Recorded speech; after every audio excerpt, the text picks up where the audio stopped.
The heat came on like a hammer at noon, flattening the land until even the mountains looked like paper cutouts pasted against a bleached sky. Reed McAllister kept his hat brim low and his eyes lower, guiding his bay gelding along a shallow wash where thin shade pooled under overhanging rock. The horse breathed hard through flared nostrils, and Reed could count the hours by the way. The lungs dragged the way, the sweat darkened the hide in maps of salt. It was Arizona territory, the year after a winter that had promised rain and then taken it back one of those seasons when men broke before the cattle did. He had not seen a soul in 3 days unless you counted vultures as company. They traced slow circles high up black ink, moving across a page patient as undertakers. The trail he followed was not a trail at all, so much as Reed's memory of one a route a peddler had sketched with a greasy finger on a counter pointing Reed toward a seep in the rocks, that if you were lucky still bled clear water in late summer. Luck and Reed had been on formal terms for years. They nodded when they passed nothing warmer than that.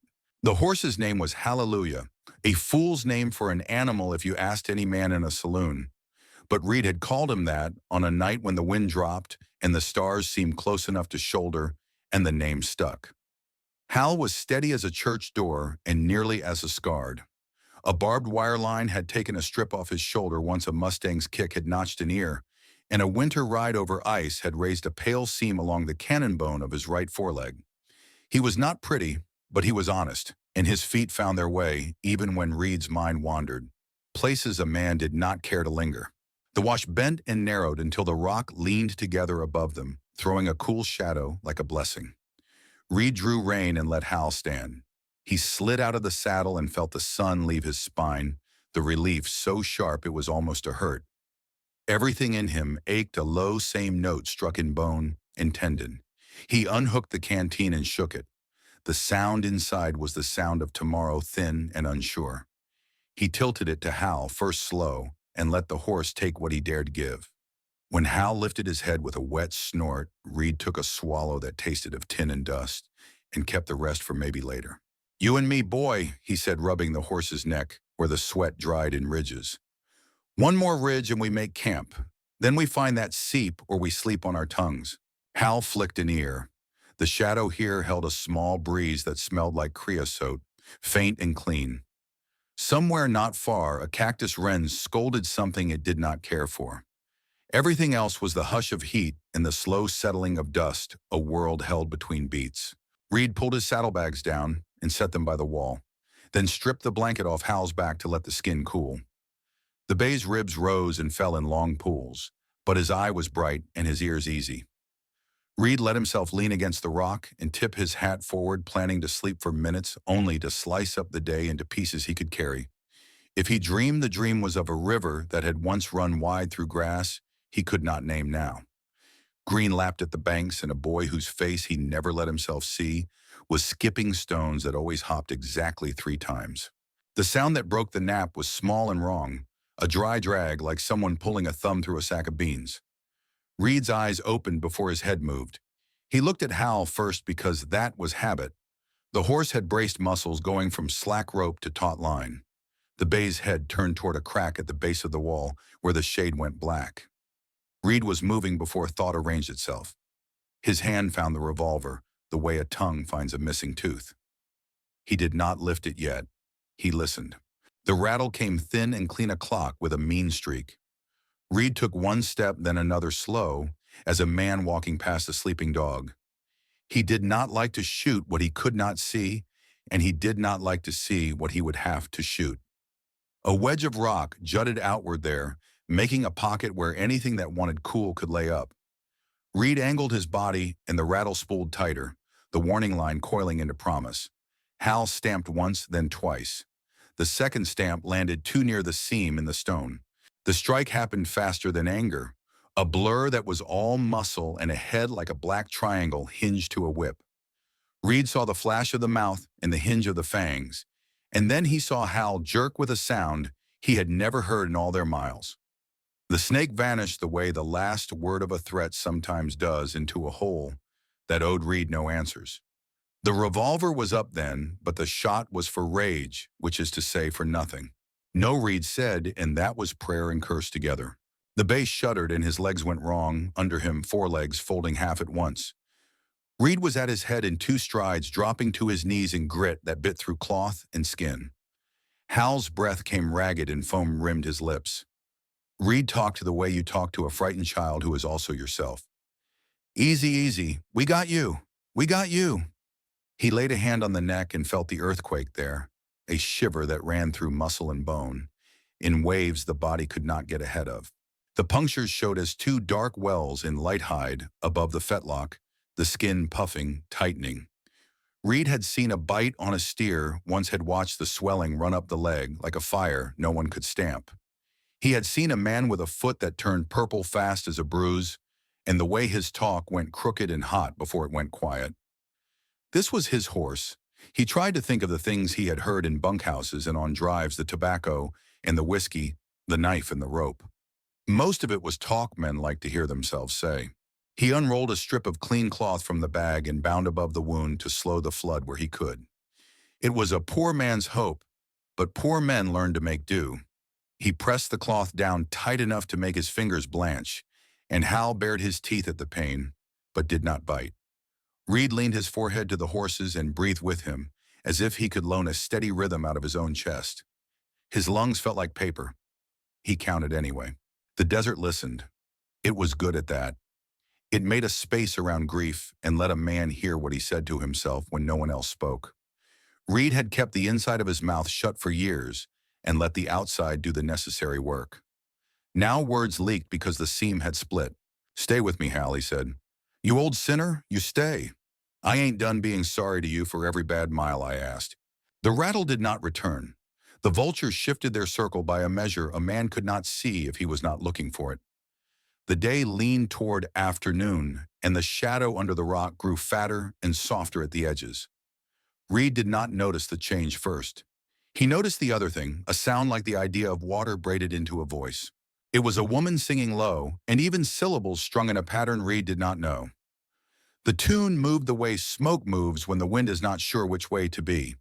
He lifted his head and blinked into glare. Heat skated along the rock and made the air shimmer like a thought about to become a memory. He saw her then stepping out from a cut in the stone, as if the shade had decided to become a person for a while. She was young, her hair braided with narrow strips of colored cloth, and her dress was the color of the ground with bright work stitched across it in sharp little diamonds. A strap crossed her chest and held a pouch that looked heavy, with the kind of weight that mattered. She stopped a few paces from Hal and looked first at the horse and then at Reed. The gaze was steady without being hard. When she spoke, the words were careful but sure, as if each had been chosen out of a basket and tested for fit. "Your horse does not have to go," she said. "If you allow me, I will help him stay." Reed's grip on the revolver loosened by its own accord. He had heard 1,000 versions of what men said about Apache people, and most of those versions were loud, where truth was usually quiet. He thought of all the miles Hal had carried him, and of how small a man is when the desert reminds him of the size of things. He set the gun down. His voice came rough from a throat that had not used soft much. "Help him," he said, "please."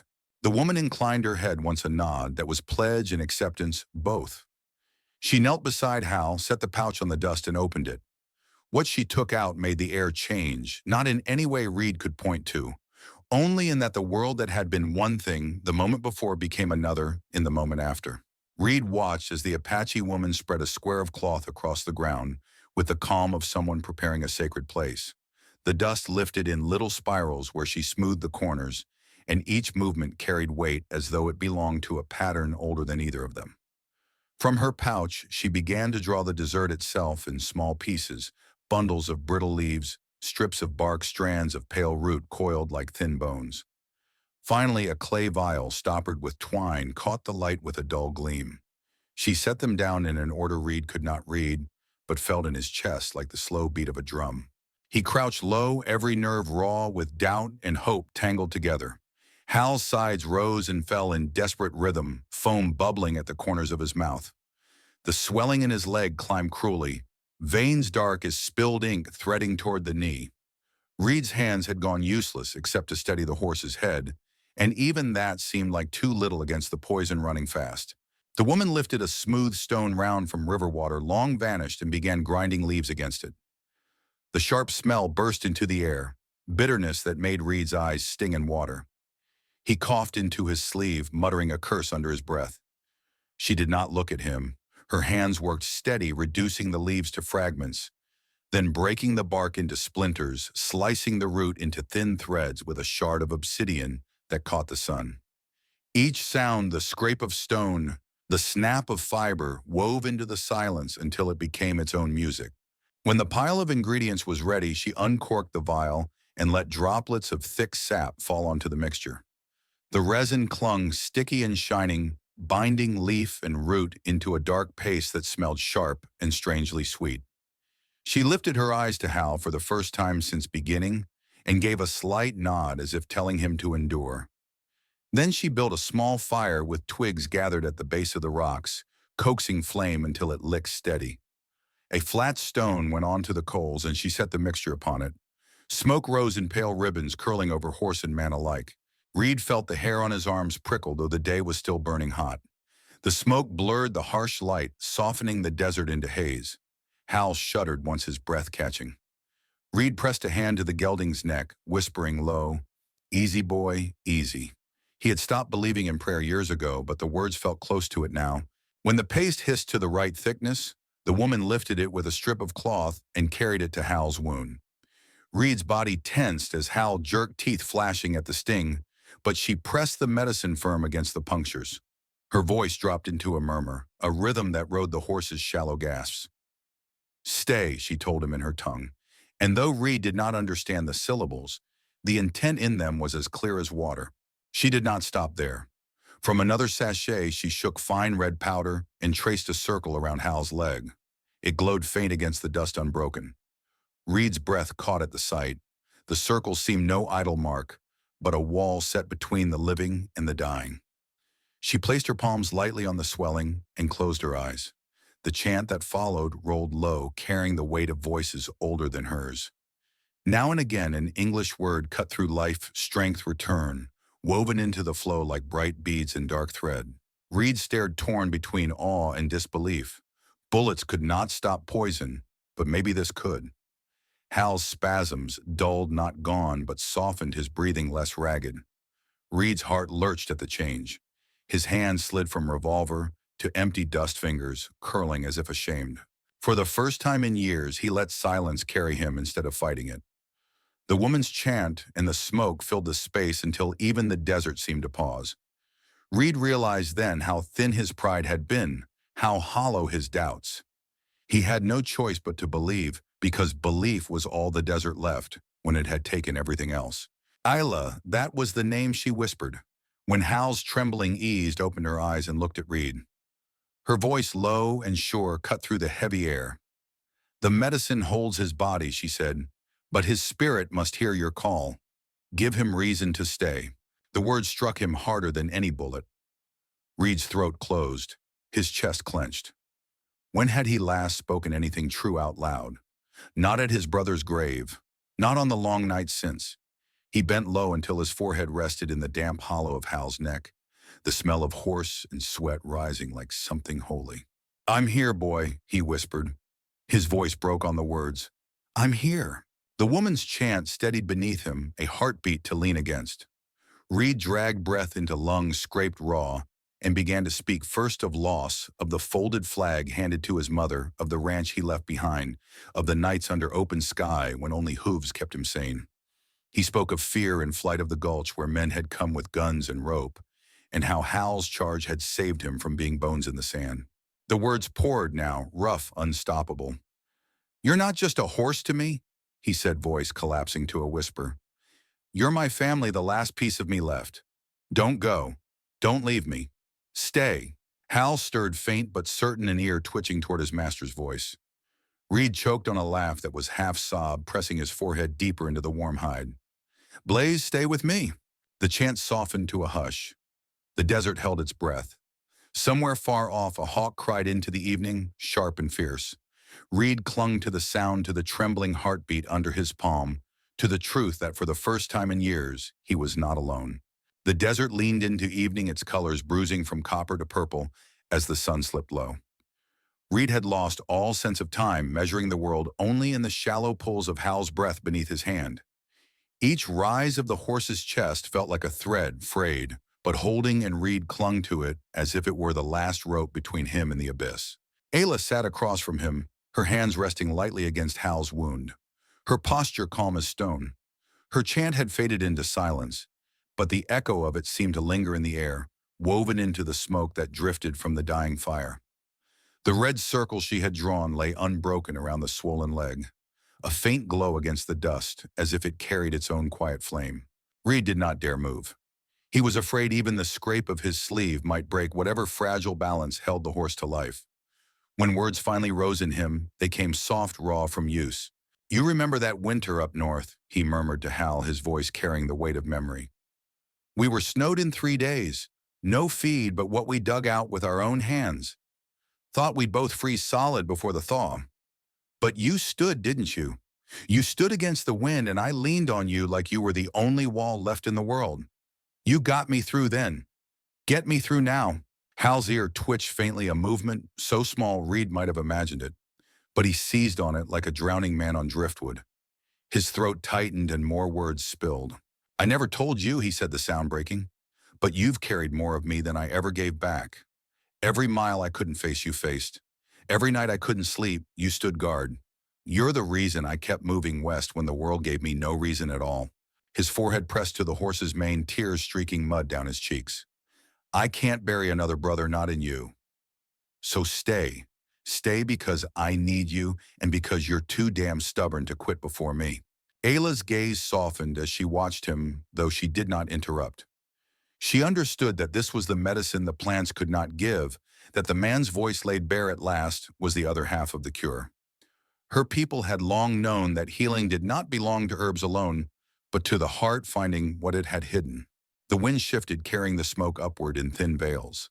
Above them, a hawk wheeled its cry, piercing and clean a sound that seemed to cut straight through the sky. Reed lifted his head at it, his chest heaving. He had never been a man for omens, but the sound struck him as one, anyway, life answering life. "Listen," Ayla said softly. Reed froze, then leaned close to Hal's chest. At first, he heard only what he had been hearing, the rough scrape of lungs fighting for air. Then slowly he noticed the difference. The rhythm had changed.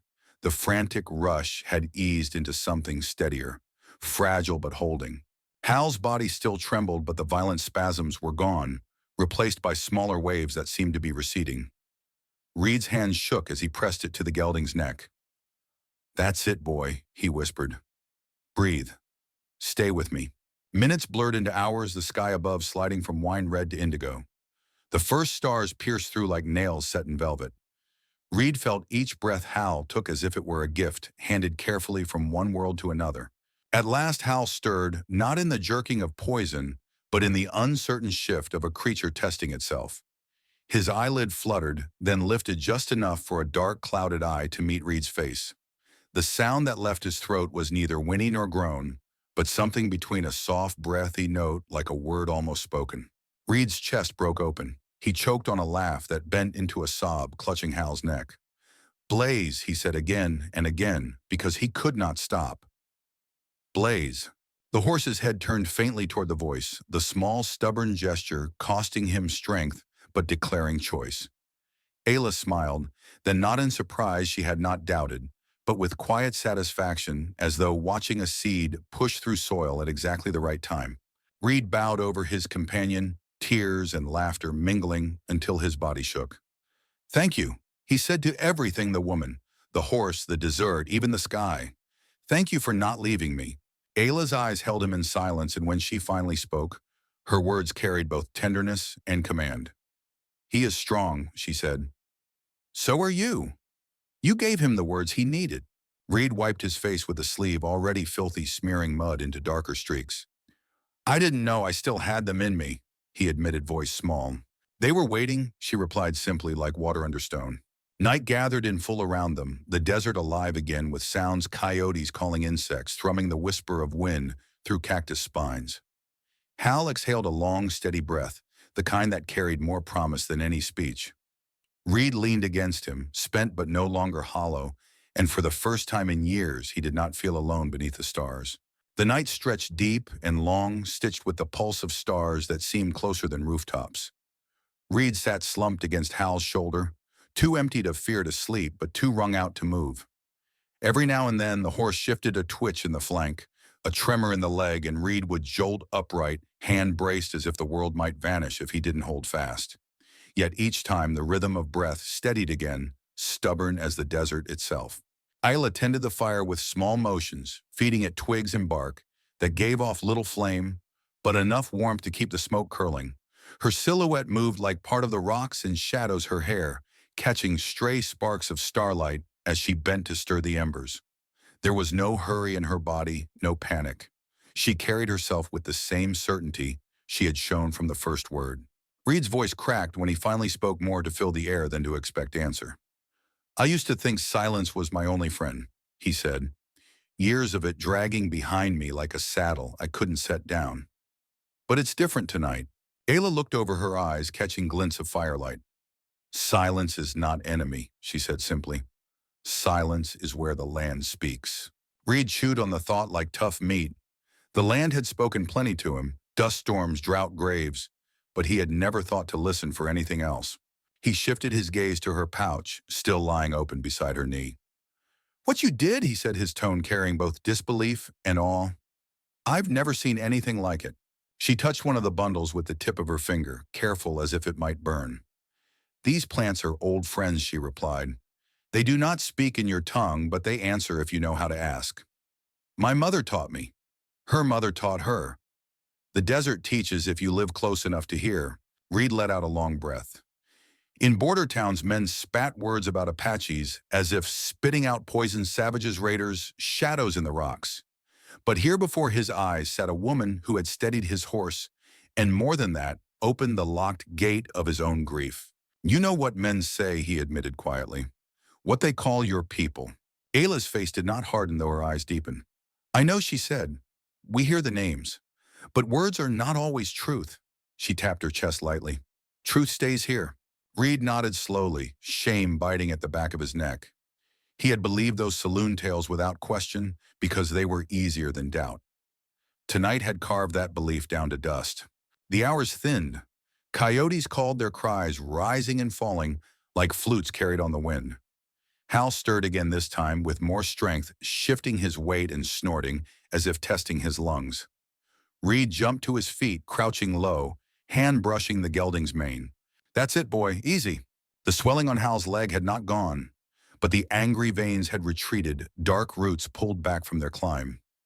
The paste Ayla had pressed still clung, cracked at the edges, but holding like a second skin. Reed's chest loosened for the first time since the strike, though fear still clung sharp in his blood. Ayla's chant had softened into hum, a low current threading under the night sounds.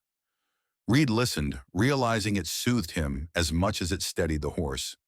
Her voice wasn't meant to charm or impress. It was work patient as tending a fire that must not die. He lowered himself back to the ground, arms draped over his knees. After a long pause, he asked, "Do you believe he'll make it?" Ayla did not answer at once. She leaned forward, pressed her palm gently against Hal's shoulder, and closed her eyes. The horse flicked an ear toward her touch. She opened her eyes again, meeting Reed's with the gravity of one who would not waste false hope. "He will walk again," she said, "but not only because of me, because you gave him reason." Reed swallowed hard, his throat raw. Reason. He thought of his brother's folded flag. The ranch swallowed by debt, the long miles that had stretched behind him with no purpose but to outrun sorrow. Maybe he had been waiting all this time for someone to remind him that even a horse needed words to stay tethered to this world. The fire burned low. Ayla rose, her figure long against the starlit sky, and sprinkled the last of the red powder into the embers. Sparks leapt brief and bright, then settled. She looked down at Reed, her voice quiet but certain. "Rest now. The night will guard him." Reed wanted to argue to keep his watch until dawn, but his body betrayed him. Fatigue poured through him like water breaking a dam. He sank back, head resting against the rock, his last sight before sleep, the steady rise of Hal's chest and the calm silhouette of the woman who had stepped out of shadow carrying a cure. The desert whispered in its endless tongue, and for the first time in years, Reed let himself sleep without fear of what the next breath might bring. Morning came thin and pale, the kind of light that does not rush but slowly pulls the desert back into shape. Reed startled awake with the reflex of a man used to danger his hand, reaching instinctively for the revolver at his side. Then memory struck the bite, the chance, the smoke, the woman. He turned fast toward Hal, his heart pounding. The gelding still lay on his side, but his breath came steady, not ragged. One ear flicked at the scrape of Reed's boots, and when Reed crouched near Hal, lifted his head a few inches, as if to prove he had heard. The sight hit Reed harder than any bullet. He pressed his forehead to the horse's cheek, whispering hoarsely, "You old fool, you stayed." Ayla was already awake. She sat cross-legged by the ashes of the fire, grinding fresh leaves with her stone, her face calm as if dawn itself had risen for her alone. She looked up briefly, her expression unreadable, but her eyes clear. The fever broke some, she said. "Today we watch. Tonight we decide." Reed let out a shaky breath and nodded. Watching was better than digging a grave. They stayed near the rock shade through the morning, tending Hal in turns. Ayla cleaned the wound, peeling back the darkened paste and packing fresh mixture in its place. Reed flinched each time the horse twitched with pain, but Ayla's hands were sure firm without cruelty. She bound the leg with strips torn from Reed's shirt, then sprinkled more powder around the circle. Reed tried to memorize every step, though he knew no man could steal skill simply by watching. Between her tasks, Ayla spoke little. When Reed asked questions, she answered in words spare, as water this root to cool the blood, this bark to drive poison, this smoke to call balance. She did not embellish, and Reed found he respected the simplicity more than he would have a sermon. By noon, the sun blazed hot again. Reed shifted restless in the shade, rolling his hat in his hands. Silence pressed heavy. At last he muttered, "I don't know how to thank you." Ayla glanced up, then back to her work. "You will not pay me." He frowned. "I wasn't well. Maybe I thought coin or trade. Food jerky something." She shook her head. "I need nothing. Remember instead. Remember what you saw, what you learned." The words stung. Reed thought of every time he had sat in a saloon, listening to men spit on Apache names like they were curses, and how he had nodded along in lazy agreement. Now here was proof laid at his feet, a horse breathing steady, because of a woman who had stepped from stone with nothing but plants and will. "I'll remember," he said quietly. "I'll tell it too if any man will listen." "Good," she answered. The truth walks faster when more than one voice carries it. Afternoon dragged. Reed dozed in snatches, jerking awake at each shift of Hal's ribs. Sometimes he spoke aloud, just to remind the horse he was near small words that cost nothing but carried weight. "Easy now. You're still here. We've got miles yet." Toward evening, Hal tried to rise legs, scrambling against dust, but the effort sent him crashing back. Reed caught his head before it struck stone. Ayla crouched beside them, her brow knit. "Too soon," she said. "He must stand slow, or not at all." Reed stroked the gelding's neck, murmuring, "Patience, boy. I've never asked it of you, but I'm asking now." The sky shifted again, gold pouring into copper, then shading toward purple. Coyotes began their thin songs, and a hawk wheeled above, as it had the night before. Ayla's chant returned softer this time, more like a murmur laid across the desert's breath. Reed listened, his chest loosening with each line. When darkness gathered, Hal pushed once more, straining to rise. Reed's arms slid under his neck, steadying, coaxing. The horse trembled, legs stiff, but this time he found his balance enough to stand on three. His injured leg touched earth, gingerly held, then lifted again. Reed's throat closed at the sight. "That's it, boy," Reed whispered, tears burning his eyes. "That's it." Ayla rose to her feet, her face calm, but her voice sure. "He will walk tomorrow, and so will you." Reed met her gaze, and for the first time in years, he felt the weight in his chest shift. Less burden, more promise. Night thickened around them, but it no longer felt empty. It felt like a road beginning. Dawn crept soft over the desert, brushing the sky with thin strokes of rose and gray. Reed woke stiff and sore, his back aching from stone and worry. He lifted his head at the first sound he cared about, the shuffle of hooves. Hal stood not far off, weight resting uneven but steady. His head lowered as he tore at a patch of coarse grass that had forced itself up through the dust. Reed's chest clenched so hard it hurt. A man did not expect joy to come from the side of a horse chewing weeds, yet here it was almost wholly. He rose fast, boots crunching over gravel. "Easy, boy," he said, voice low. Hal flicked an ear and shifted, favoring the bitten leg, but holding his ground. Reed ran his hand down the horse's neck, feeling the warmth of life underhide, the pulse strong against his palm. The swelling had not vanished, but the angry veins no longer crawled upward. The scar would remain, but scars meant survival. Ayla watched from where she crouched near the embers, braiding her hair with strips of colored cloth. Her face betrayed nothing, though Reed caught the brief softening of her mouth. "He's ready," she said. "Today you ride slow, tomorrow faster." Reed swallowed past the lump in his throat. "You speak as if you'll not be here to see it." Her gaze lifted to meet his, steady and calm. "I walk my people's path. I cannot stay with yours." The words cut deeper than he expected. After nights of silence broken by her chants, after hours of her hands keeping death at bay, the thought of her absence felt like a stone dropped in his gut. He wanted to argue, to offer coin, even to beg. But the way she stood told him argument would be as useless as shouting at mountains. "Then at least tell me your name proper," he said. "Ayla," she answered simply.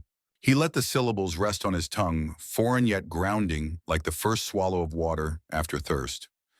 "Thank you, Ayla." She inclined her head, then bent to gather her pouch. Her movements were unhurried, reverent, as though each herb and vial deserved farewell. Reed realized this was her way of carrying her world intact, a world most men in border towns pretended did not exist. Hal shifted again, pawing at the dirt with his good leg, as though impatient to move. Reed smiled crookedly and rubbed the horse's neck. "Stubborn as always," he muttered. They set out when the sun cleared the horizon, the desert painted in fresh gold.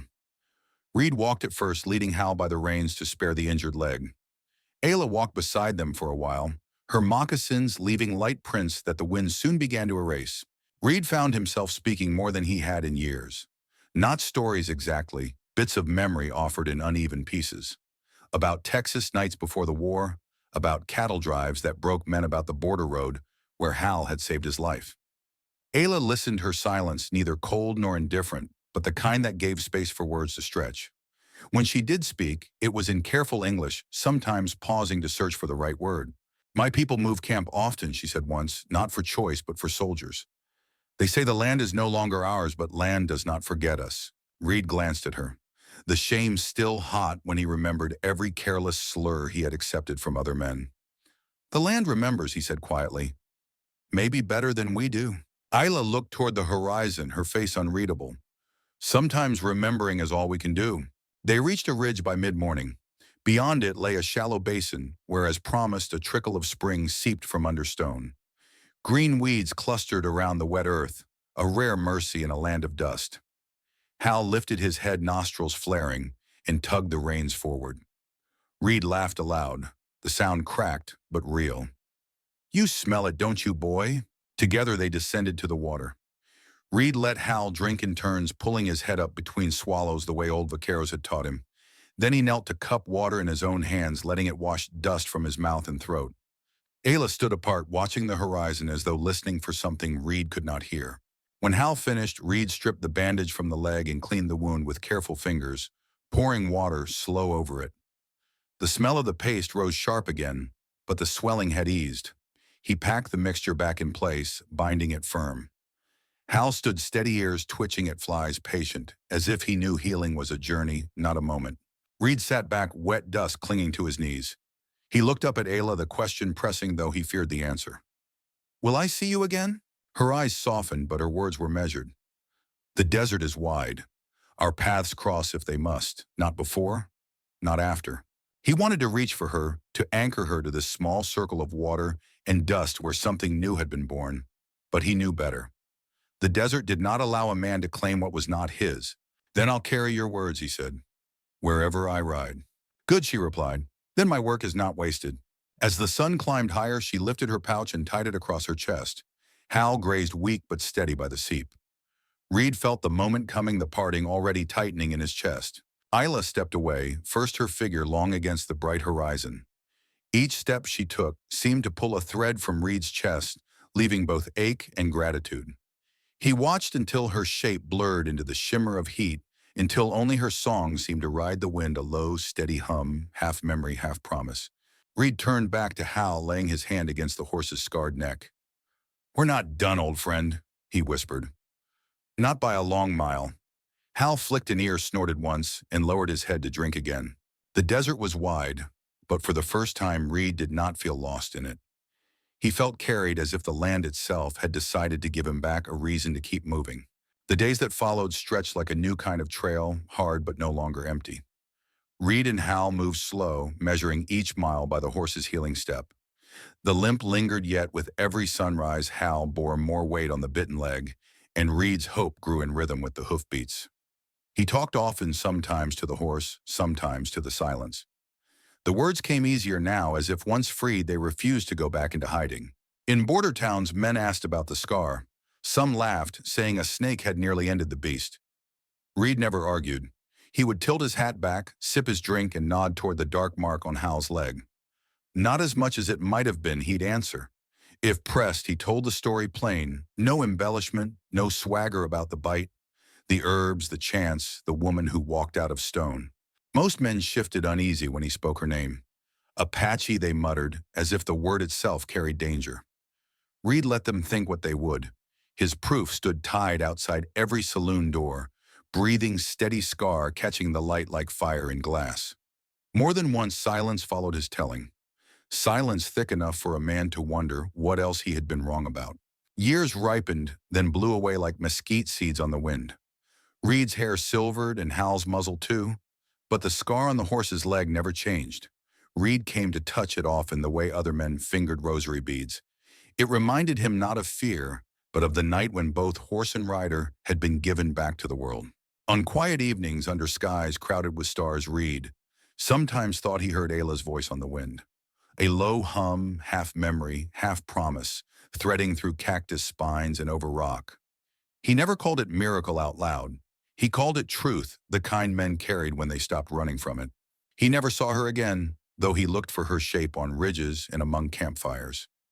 Yet she remained with him in other ways, in the medicine of silence, in the strength of words spoken plain, in the reminder that the land holds more mercy than most men will admit.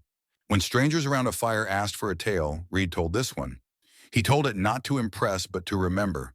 He told it because once he had believed the desert would strip him of everything, and instead it had given something back. And when the telling was done, he would rest his hand on Hal's neck, feeling the steady heartbeat under scarred hide, and repeat the words that had become his creed. Words first spoken in desperation, but carried now as promise. "We're not done, old friend, not by a long mile." The firelight would flicker across the scar, and those listening would quiet each man, hearing in it something of his own. For the desert had taught Reed McAllister a truth he could no longer forget, that life, however fragile, can be called back when given reason, that wounds can scar and still carry strength, and that sometimes salvation comes not in thunder or miracle, but in the steady hands of a stranger who knows how to listen to the land.